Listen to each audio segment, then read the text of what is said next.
Student, welcome to Saffron English medium school. आज हम पढ़ेंगे कक्षा 4 विषय हिंदी, उसमें आगे पाठ 8 समझ गई नानी। हमारा आज का पाठ क्या है? तो हमारा आज का पाठ है 8, जिसका शीर्षक है समझ गई नानी। तेज आवाज़ में गाने सुनना, टीवी देखना, शोर मचाना अच्छा तो लगता है, किंतु इनका हमारे स्वास्थ्य पर बहुत बुरा प्रभाव पड़ता है। इस कहानी में हमें क्या बताया गया है बच्चों? तो तेज़ आवाज़ में जो गाने सुनना, टीवी देखना और शोर मचाना हमें क्या होता है? तो हमें अच्छा तो लगता है, किंतु इनका हमारे स्वास्थ्य पर क्या बुरा प्रभाव पड़ता है, वो इस कहानी में हमें बताया गया है। यदि इस पर समय रहते काबू नहीं पाया गया तो इसके दुष्परिणाम भी हमें ही सहन करने पड़ेंगे। यदि इसमें क्या होता है, तो इसके जो शोर होता है उसका जो दुष्परिणाम है, उस पर जो जल्दी से काबू नहीं पाया गया तो इसके जो दुष्परिणाम है उसको भी हमें ही सहन करना पड़ेगा। यहाँ से अब आगे शुरू होती है हमारी कहानी। इंदु। आदित्य बेटा टीवी की आवाज़ कम करो। ये इंदु कौन है? तो इंदु जो है वो नानी है। नानी का नाम क्या है? इंदु। तो वो क्या कहते हैं कि बेटा आदित्य टीवी की आवाज़ तुम कम करो। इतनी ऊंची आवाज़ में रहना अच्छा नहीं है। क्या कहती है इंदु? तो जो नानी माँ है वो आदित्य अपने जो पोते हैं उन्हें कहती है कि आदित्य को कहती है कि टीवी की आवाज़ तुम कम करो, क्योंकि इतनी ज़ोर से इतनी ऊंची आवाज़ में रहना अच्छी बात नहीं है। आदित्य, क्या नानी माँ आपने कुछ कहा? आदित्य क्या कहता है? वो जब उसकी नानी माँ उससे कहती है कि तुम टीवी की आवाज़ कम करो, तो आदित्य उससे कहता है कि क्या नानी माँ आपने मुझे कुछ कहा? इंदु, पहले इस टीवी की आवाज़ कम करो। इंदु क्या कहती है? तो इंदु जो नानी माँ है वो कहती है कि पहले तुम जो ये टीवी की आवाज़ तेज़ है उसे तुम कम करो, और हाँ आरुषि तुम मोबाइल पर बजने वाले गानों की आवाज़ हल्की करो। और क्या कहती है? तो आदित्य की जो छोटी बहन है आरुषि उसे कहती है कि जो तुम मोबाइल के जो गाने सुन रही हो उसकी आवाज़ को तुम थोड़ी धीमी करो। आरुषि क्या कहती है? लीजिए नानी माँ, अब मैं ईयरफोन लगाकर गाने सुनने लगती हूँ। क्या कहती है आरुषि? कि लीजिए नानी माँ, अब मैं क्या करती हूँ? तो वो जो मोबाइल पर गाने सुन रही थी उसमें क्या करती है, ईयरफोन यानी कि कान में लगाने वाले जो उससे गाने सुने जाते हैं उसे लगाकर, ईयरफोन को लगाकर गाने सुन लेती हूँ। इंदु। नानी माँ फिर से क्या कहती है? यहाँ आओ बच्चों, मेरे पास आकर बैठो। क्या कहती है उनकी नानी माँ? आरुषि और आदित्य की नानी माँ कहती है कि बच्चों तुम मेरे पास आकर बैठो। आज मैं तुम्हें कुछ बताना चाहती हूँ। आज मैं क्या करना चाहती हूँ? तो मैं आज तुम्हें कुछ बताना चाहती हूँ। आदित्य कहता है कहिए ना नानी माँ। आदित्य क्या कहता है? कहिए ना नानी माँ। इंदु, ध्यान से सुनो। जो नानी माँ है वो क्या कहती है कि तुम ध्यान से सुनो। तेज़ आवाज़ स्वास्थ्य के लिए बहुत हानिकारक होती है। वो क्या कहती है कि जो तेज़ आवाज़ जो जोर शोर होता है वो हमारे स्वास्थ्य के लिए जो स्वास्थ्य का अर्थ होगा यहाँ पर सेहत, कि जो स्वास्थ्य के लिए वो हमारे सेहत के लिए बहुत हानिकारक यानी कि हमारे सेहत के लिए बहुत नुकसानकारक होती है। क्या तुम जानते हो कि ऐसे ही तेज़ आवाज़ में टीवी देखना या गाने सुनने से तुम बहरे भी हो सकते हो? वो क्या कहती है नानी माँ कि तुम जानते हो कि जो तुम तेज़ आवाज़ से देखते हो, आवाज़ से जो गाने सुनते हो, टीवी देखते हो, उससे तुम्हारे स्वास्थ्य यानी कि तुम्हारी सेहत पर भी हानिकारक है। इतना तुम जानते हो कि ऐसी तेज़ आवाज़ में टीवी देखना और गाने सुनने से तुम क्या हो सकते हो? तुम बहरे यानी कि तुम सुन भी नहीं सकते, ऐसे हो सकते हो। तुम्हें दिल या दिमाग का कोई रोग भी हो सकता है। और क्या हो सकता है कि तुम शायद इतने ऊंची आवाज़ में टीवी देखते हो और गाने सुनते हो, उससे तुम बहरे हो सकते हो, या शायद तुम्हें क्या हो सकता है कि तुम्हें कोई दिल का या दिमाग का कोई रोग यानी कि तुम्हें दिल का और दिमाग का रोग भी हो सकता है। आदित्य, आवाज़ तेज हो या धीमी इससे क्या फ़र्क पड़ता है? आदित्य क्या पूछता है अपनी नानी माँ से कि हम आवाज़ तेज रखें या धीरे रखें, उससे कोई फ़र्क नहीं पड़ता। इससे कोई फ़र्क पड़ सकता है? कान तो बने ही सुनने के लिए। वो क्या कहता है कि हम आवाज़ तेज़ रखें या धीमी रखें, इससे कोई फ़र्क नहीं पड़ता। हमारे जो कान हैं वो किस लिए बने? जो वो सुनने के लिए ही तो बने हैं। आरुषि, वैसे भी तेज़ आवाज़ में गाने सुनने में बहुत मज़ा आता है। आरुषि क्या कहती है अपनी नानी माँ से? वो कहती है कि ऐसे तो क्या होता है कि जो गाने तेज़ आवाज़ में ही सुनने तो ही अच्छा लगता है, यानी कि उसमें ही मज़ा आता है। इंदु, नानी माँ फिर से कहती है अच्छा आदित्य एक बात बताओ, यदि तुम्हारे सामने प्रेशर कुकर भरकर छोले, यानी कि क्या कहती है नानी माँ, क्या अच्छा आदित्य एक बात बताओ कि तुम मुझे एक बात बताओ, क्या यदि तुम्हारे सामने क्या कि पूरा कुकर भरकर यानी कि प्रेशर कुकर भरकर कितने छोले, तो क्या तुम्हें प्रेशर कुकर भरकर छोले 25-30 पूरियाँ, कितनी पूरियाँ, तो कि 25-30 पूरियाँ, एक भगोना भरकर चावल, भगोना का अर्थ यहाँ पर होगा कि पतीला, पतीला भरकर कितने, तो पतीला भरकर चावल, और हाँ 15-20 आइसक्रीम के कप रख दिए जाए तो, और क्या रख दिया जाए, तो 15-20 आइसक्रीम के जो कप यानी कि आइसक्रीम के जो कप आते हैं वो रख दिए जाए तो क्या तुम सब एक बार में खा सकते हो, कि उन सबको कितनी बार में खाना है, तो उस सबको एक ही बार में तुम खा सके कि प्रेशर कुकर भरकर छोले हो, 25-30 पूरियाँ हो, और तपीला भरकर जो चावल हो, और 15-20 आइसक्रीम हो, ऐसा तुम्हारे सामने एक बार रख दिया जाए और बोला जाए कि तुम एक साथ ही ये सब खा जाओ, तो क्या तुम खा सकोगे। आरुषि, नानी माँ इतना तो हम दोनों मिलकर भी नहीं खा सकते। आरुषि क्या कहती है कि नानी माँ ये सब जो है वो हम दोनों मिलकर भी खाएंगे ना तो भी हम नहीं खा पाएंगे। तो इंदु, क्यों, पेट तो रखा खाने के लिए ही बना है। क्या कहती है नानी माँ कि क्यों नहीं खा सकते, क्योंकि पेट जो है वो तो खाने के लिए ही तो बना है, और फिर ये सब तो तुम्हारी पसंद की ही चीज़ें हैं, और ये सब क्या है, तो ये सब जो है आरुषि और आदि की पसंद की चीज़ें हैं, तो क्या तुम नहीं खा सकोगे, क्या फ़र्क पड़ता है, बस खाते ही चले जाओ। क्या कहती है नानी माँ कि इससे क्या फ़र्क पड़ता है, पेट जो है खाने के लिए बना है और ये सबको तुम्हें पसंद है, तो क्या फ़र्क पड़ता है, ये सब तुम खाते चले जाओ। आदित्य, नानी माँ आपकी बात अब मैं कुछ कुछ समझ रहा हूँ। आदित्य क्या कहता है कि नानी माँ मैं आपकी बात अब कुछ कुछ मेरी समझ में आ रहे हैं, यानी कि वो नानी माँ से कहता है कि आप जो बात करना चाहती हो वो अब मेरी समझ में कुछ कुछ आ रही है। आरुषि, हाँ मेरी भी समझ में आ रहा है कि आप क्या कहना चाहती है। आरुषि भी क्या कहती है कि हाँ नानी माँ मेरी भी समझ में अब आ रहा है कि आप हमें क्या कहना चाहती है। इंदु, देखो बच्चों तुम दोनों अपनी भूख से अधिक नहीं खा सकते, क्योंकि पेट की भोजन ग्रहण करने की एक निश्चित क्षमता होती है। क्या कहती है इंदु, तो जो इंदु है नानी माँ है वो कहती है कि देखो बच्चों तुम दोनों अपनी भूख यानी कि तुम्हें जितनी भूख लगी हो उतना ही उससे अधिक नहीं, उससे इतना ही खा सकते, उससे तुम ज़्यादा नहीं खा सकते, क्योंकि पेट का भोजन का जो पेट है हमारा उसके भोजन ग्रहण यानी कि लेना या पाना, एक ग्रहण यानी कि लेना और पाना करने की एक निश्चित क्षमता यानी कि एक सामर्थ्यता होती है। यानी कि क्या कहते हैं नानी माँ कि देखो बच्चों तुम भूख से अधिक नहीं खा सकते, क्योंकि हमारा जो पेट है उसमें जो भोजन चाहता है उसकी एक निश्चित यानी कि एक सामर्थ्य ग्रहण करने की एक सामर्थ्य होता है। ठीक उसी प्रकार हमारे कानों में भी आवाज़ ग्रहण करने की एक निश्चित क्षमता होती है। ठीक उसी प्रकार क्या होता है, तो ठीक इसी प्रकार हमारे जो कान हैं उनकी जो आवाज़ को ग्रहण करने की जो क्षमता है वो भी एक निश्चित क्षमता होती है, एक निश्चित सामर्थ्यता होती है। आदित्य, पर नानी माँ हमें तो अक्सर ऐसे ही टीवी देखते हैं। क्या कहते हैं आदित्य, पर नानी माँ हम तो क्या करते हैं अक्सर यानी कि ज़्यादातर हम तो ऐसे ही टीवी देखते हैं। आरुषि, कभी ऐसा नहीं होता कि पेट की तरह हमारे कान भर जाए। आरुषि क्या कहती है कि कभी ऐसा नहीं होता कि पेट की तरह हमारे कान भर जाए और आवाज़ को कानों में सुनाई न दे। और क्या होता है कि हमारा कभी ऐसा नहीं होता पेट की तरह के हम पेट भर जाए तो जब खाना हमारे में अंदर नहीं जाता, पर कानों में हमारा ऐसा नहीं होता कि पेट की तरह कानों में हमारे ऐसा नहीं कि आवाज़ भर जाए और कुछ शब्द हमें सुनाई ना दे। एक निश्चित सीमा से अधिक तेज़ आवाज़ हमारे कानों में ही नहीं हमारे पूरे शरीर पर भी पूरा प्रभाव डालती है। इंदु क्या कहती है, एक निश्चित सीमा से अधिक तेज़ आवाज़ क्या होती है, तो एक निश्चित सीमा से अधिक तेज़ आवाज़ हो तो हमारे कानों पर ही नहीं पर हमारे पूरे शरीर पर प्रभाव डालती है। आदित्य, अच्छा वह कैसे। आदित्य क्या पूछता अपनी नानी से कि हाँ तो अच्छा बताओ वो कैसे होता है।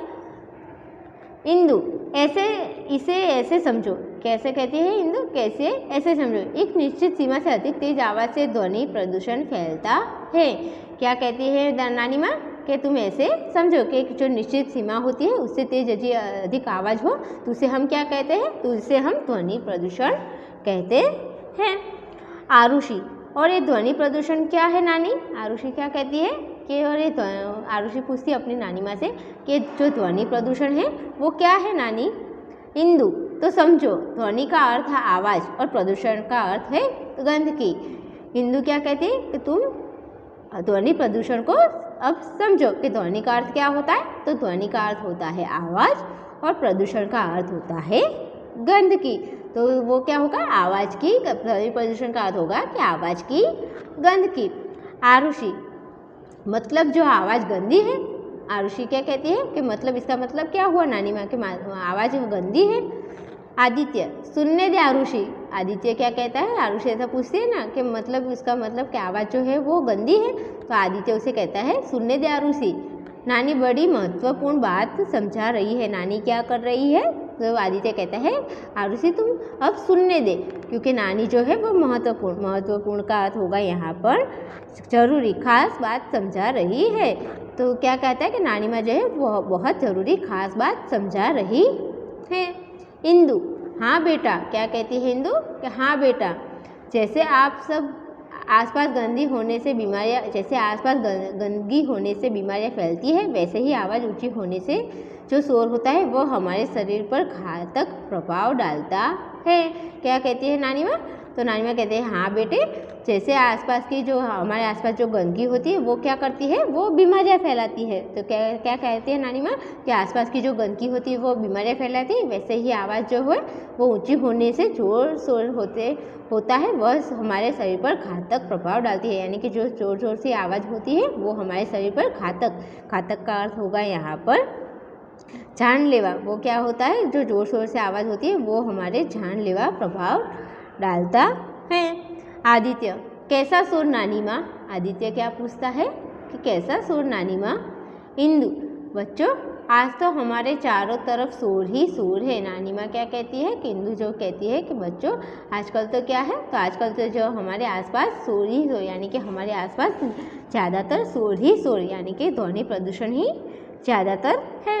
घर के अंदर टीवी, घर के अंदर क्या है, तो घर के अंदर का शोर क्या है, TV, cooler, AC, generator, mixie, radio आदि का शोर। घर में किसका शोर, तो घर में अंदर टीवी का शोर, cooler, AC, generator, mixie, radio का आदि का शोर होता है।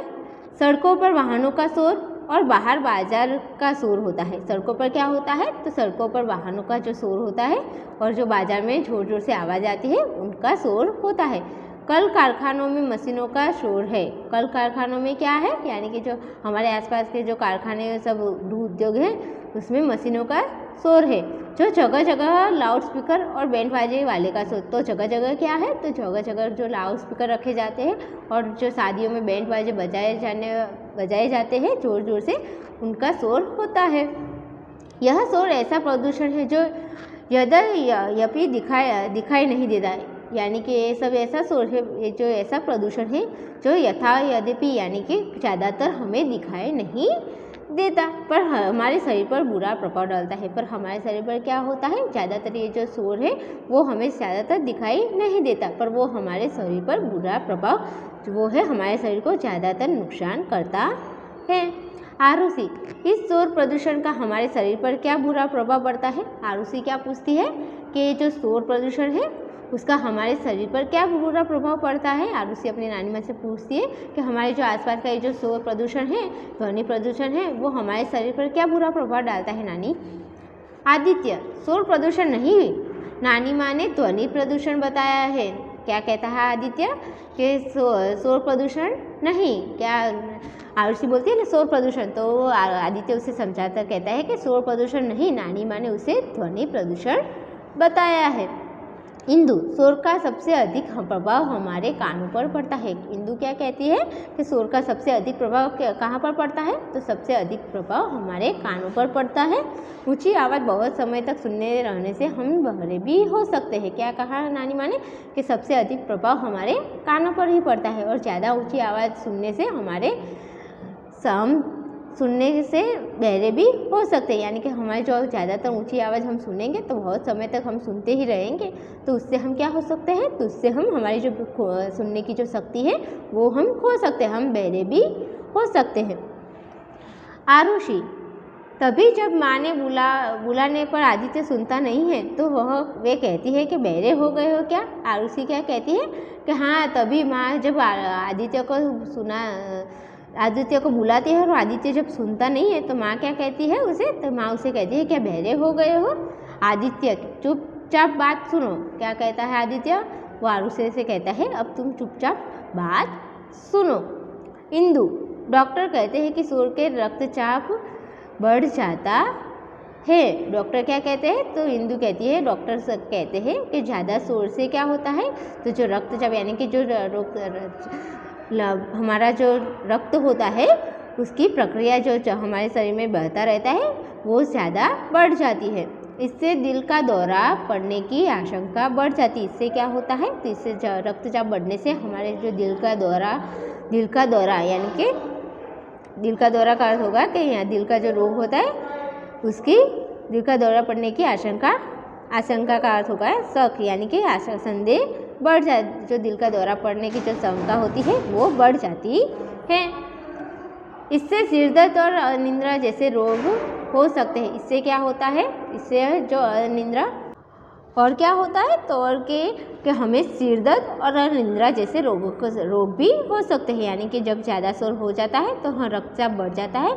इसका दिल का दौरा पड़ने की आशंका, यानी कि आशंका का अर्थ होगा यहाँ पर संदेह के जो संदेह होता है वो बढ़ जाता है। और इससे क्या होता है? इससे सिरदर्द और अनिद्रा जैसे रोग भी हो सकते हैं।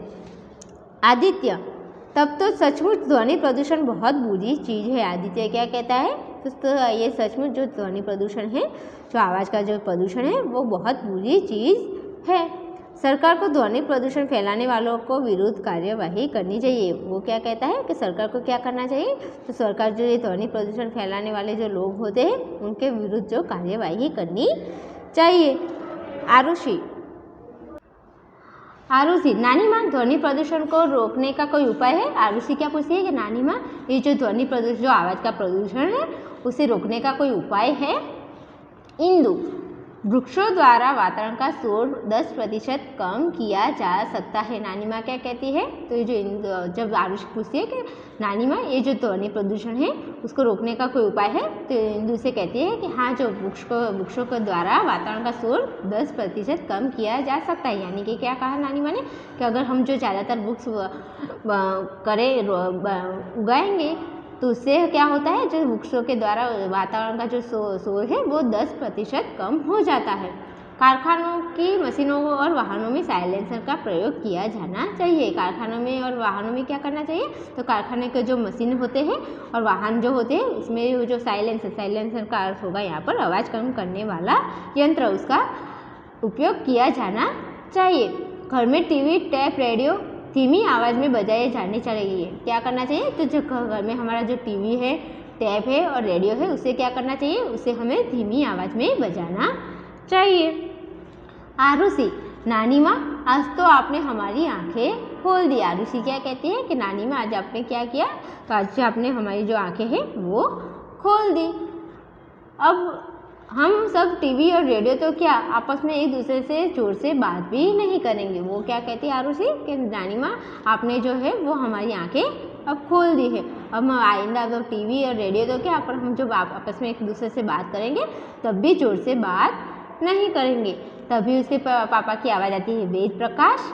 क्या उसके पापा का नाम क्या है? तो वेद प्रकाश। वो कहते हैं नानी माँ से बहुत सीख लिया। क्या कहते हैं? वेद प्रकाश क्या? वेद प्रकाश कहता है नानी माँ से आपने बहुत कुछ अब सीख लिया, अब जल्दी आओ और देखो आइसक्रीम पिघल रही है।